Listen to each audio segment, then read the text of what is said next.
What's up, guys? Welcome back to the channel. You guys joined me for an amazing video here today. So in front of me, I have this absolutely gorgeous 2021 Land Rover Range Rover 50th anniversary. I just want to give a huge thank you and shout out again to Leesburg Buick and GMC for allowing me to film this beautiful Range Rover. If you guys are interested in this car, they just got it in for sale on their pre-owned lot. And obviously they have a ton of really cool new and used Chevys, Buicks, GMCs, Hummers, everything like that for you to look at as well. So I'll go ahead and link all of their contact information in the description box below. This example is absolutely stunning. It's finished in this shade of Rosello red, I believe is the official color, and it almost looks purple in these kind of low light conditions here.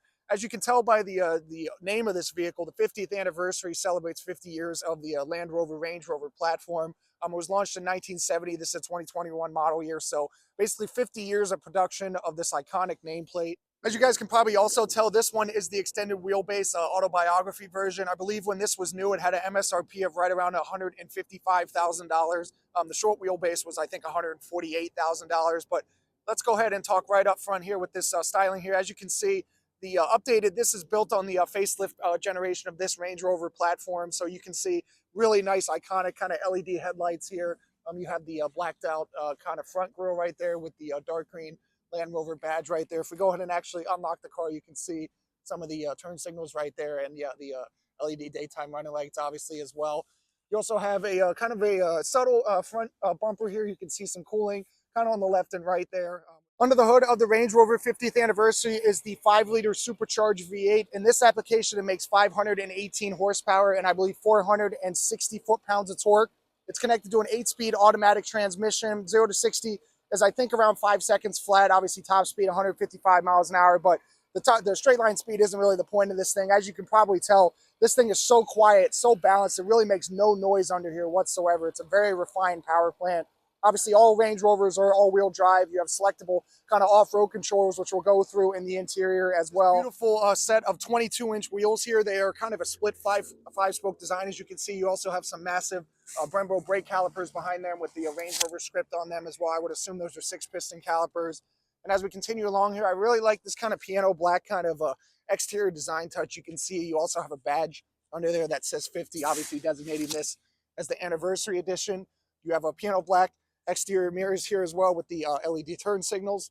As we continue along here, you can see I took a few steps back just to show you guys how massive this thing is. It has such an imposing presence. I'm not actually sure of the exact wheelbase, but as you can see for the autobiography extended wheelbase, there is the kind of larger rear door there to give some more space for the rear passengers. And as we continue along here, you can see pretty traditional Range Rover styling back here. You do have a couple kind of design touches back here with the autobiography, the P525 designating what engine you have in this thing. You also have some chrome exhaust tips under there as well. Let's go ahead and take a look at the cargo capacity of the autobiography Range Rover here. We'll go ahead and actually pop the tailgate. Obviously, with most Range Rovers, you have a split tailgate, so the top part opens like so, and once that finishes, you can go ahead and actually just press the button on the bottom portion right here, and it'll motorize itself open as well. But as you can see, once they are both open, you do have a very nice amount of storage space back here. You have a kind of power outlet where you can plug in some things. Obviously, the floor mats for this car. You could also raise and lower the rear seats electronically. There's also a button right here to raise and lower the actual air suspension on this thing to help getting things kind of over this split tailgate design like I showed you a second ago. And once you want to close everything up back here, you go ahead and press the bottom tailgate button right there. It'll shut itself automatically. And then once that's closed, you can go ahead and press the standard kind of top button right there to finish the operation. These rear doors and the front doors obviously are soft closing, so we'll go ahead and demonstrate that. You can see it'll finish closing the door for you. But once you actually open the door back here, you're greeted by this absolutely amazing interior. You can see kind of the captain's chairs for the rear passengers. You have this beautiful wood trim on the door panel, obviously leather stitching absolutely everywhere. Tons of speakers for the Meridian sound system. You also have a ton of controls right here to control these rear seats, just like you would for the front seats. You have the kind of rear, the cushion part right here. You can also adjust the backrest like so. You also have memory seats back here, heated and ventilation, massaging. You also have obviously window switches up here, and this is actually an illuminated panel to demonstrate the kind of moonroof controls and stuff like that. Let's go ahead and hop in the rear seat here, and I'll show you guys some of the other amazing tech features back here. So obviously you can see here's the center console. You go ahead and press this up button right here, and this is actually going to extend the center console. And while that's actually doing it, obviously you have some leather stitching. It's very, very comfortable. And you might see this panel that's revealed. These are actually the cup holders. So really, really crazy engineering, obviously. And once you're done, you can go ahead and press the bottom or the rear facing arrow right there, and it'll go ahead and finish closing. You also have some controls right here for the climate, which are a little bit more self-explanatory. It's a little bit tough to see, but you do have some USB charging outlets down there as well. Plenty of room. I actually kind of moved the seat a little bit forward, but as you can see, I have tons of knee room right here. You have a very nice speaker kind of on the back seat of the front driver and passenger seats. Like I showed you guys, you do have a little bit of a control panel right here for some of the shades. You can actually raise and lower each of the windows back here with one button, which is very, very nice. Once you're done with that, obviously, you can play with the interior lighting back here. And I believe this button right here controls the moonroof shade, which will go ahead and power this massive shade backwards. So as you guys can tell, this is a stunning rear seat accommodation back in the Range Rover 50th anniversary. So many different tech features, with even with the motorized cup holders, the climate controls, obviously all the controls to motorize the shade and everything like that. You really do get what you pay for when you bought this thing brand new. So with that being said, let's go ahead and hop out and continue on here. So one other thing I did want to show you guys is that you have illuminated kind of kick plates right there with the 50th kind of anniversary logo right there.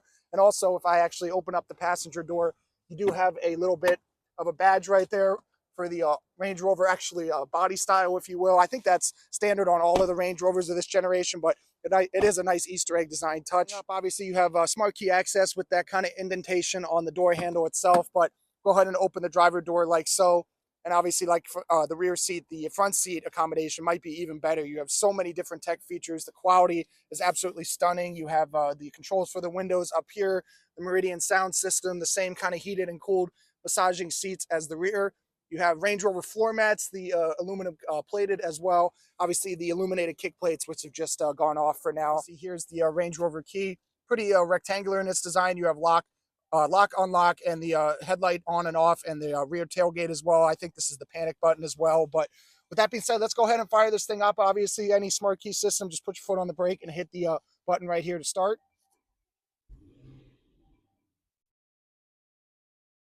Right in front of you, you have a customizable digital instrument cluster. I would assume this is around 12.3 inches or so. As you can see, you control it with this kind of button on the left side of the steering wheel here. As you go through the various menus left and right, you can see speedometer settings, various other vehicle things that you can go through. I do want to show you guys the layout right here. You have the 2-dial layout. You can also go down to a 1-dial layout, and obviously you pull the map over into the right side. You can also have a full map in this infotainment. Three kind of icons in the home menu here. You can scroll through and go and select various other icons as well. If you go ahead and maybe just bring up the cameras to show you guys, you have a full 360 camera, obviously. Go back to the home menu. There's also really cool customization in the off-road settings. I'll just show you guys in vehicle dimensions. You can see the vehicle access height. You can also go back to kind of the 4x4 infotainment menu to show you guys some other, like I said, off-road information. Obviously, Apple CarPlay, Android Auto, as you guys saw. You can also adjust the seats in this display. You can fold and unfold them as well. Underneath the main infotainment display, you also have a secondary one, as you can see, for dedicated to the climate settings. You obviously have kind of physical dials right here to adjust the temperature, but you also have a various kind of infotainment buttons to adjust kind of the fan speed and stuff like that. You can do the right dial to adjust that. You can see, obviously, the different zones you can tap for where the air comes out. You can also adjust some of these settings as you had in the top screen. For the seats and everything like that. You also have some vehicle settings in this menu as well. This is the selector, obviously, for the 8-speed automatic transmission. Right now, we're in park. We'll go ahead and put our foot on the brake and twist it a few notches over to put the vehicle in drive, obviously, and we're ready to go. You do have paddle shifters on the wheel if you want to control the transmission manually. Obviously, putting the vehicle in reverse brings up the same cameras that we saw earlier. And then, obviously, put the vehicle back in park. You twist it all the way over and to the left. Underneath the gear selector, you also have another plaque right here, Range Rover 50. It says one of 1970. I do believe there are around 400 or so that were brought to the United States for this anniversary edition. You can see some traction control settings, obviously some four-wheel drive settings. You actually press this dial and it will raise itself, and you can kind of click through the various menus like I showed you a second ago in this kind of secondary screen right here. And once you want to select it, obviously, you press the dial down to confirm. And obviously a full electronic parking brake with this selector right here. You do also have a little bit of storage in here. I do believe that you can lift this kind of secondary part up and have a bit of a cool box right there where you can adjust the temperature like so. It is illuminated, which looks really, really cool. We'll go ahead and turn that off for now. You also have some USB charging ports right there as well, and a secondary kind of armrest right here that you can adjust for the driver and passenger. The Thing I'd like to talk to you guys about is the ambient lighting in here. I did mention it in the rear seats, obviously, but you control it kind of in this main infotainment display. We'll go ahead and click into that. As you can see, there's 3 separate zones that you can customize and have different colors in each. Right now, we're in kind of the bottom section. We'll go ahead and put it in this kind of red color. You can see the footwells change. And obviously, if for consistency's sake, if you want to make it the same for this kind of middle section right here, and obviously the top part as well, you can do that. So really, really nice customization. It's super bright. It's a little bit tough to see with the camera and everything. You also have it kind of in the B pillar right there. It kind of illuminates the whole moonroof. So really, really nice, thought out, and classy ambient lighting. But overall, guys, I think the interior of the Range Rover here is absolutely stunning. I know I've said that a couple times already, but the quality just feels absolutely amazing. It smells amazing in here. You have so many different tech features. Obviously, this thing was not cheap when it was new, but I still think it is worth every penny. And I think as long as you can kind of make sure that you stay on top of maintenance and everything with Range Rovers and everything like that with their reliability, this is a really solid daily driver SUV. So with that being said, let's go ahead and shut the Range Rover off here and conclude the video.